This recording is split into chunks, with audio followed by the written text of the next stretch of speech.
Hi, my name's Garrett Wensberg. I'm a senior account manager at AMI Graphics. We've been working with Harvard for years now. What started with women's basketball turned into men's lacrosse as well as swimming. All teams kind of wanting to brighten the space they're within. Big thing with Harvard was how can we make this area look not just a standard? How can we make it look new?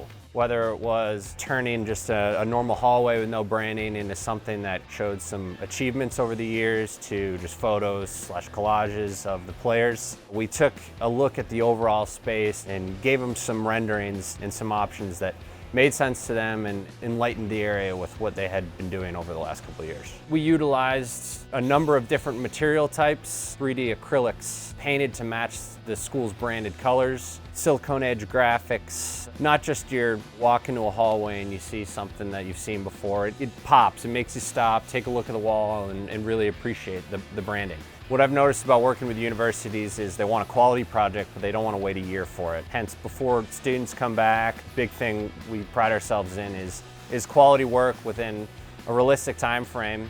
I'd say that's what really separates us from other companies. If you're looking to start a signage project, look at AMI Graphics and expect a quality customer service and a quality product.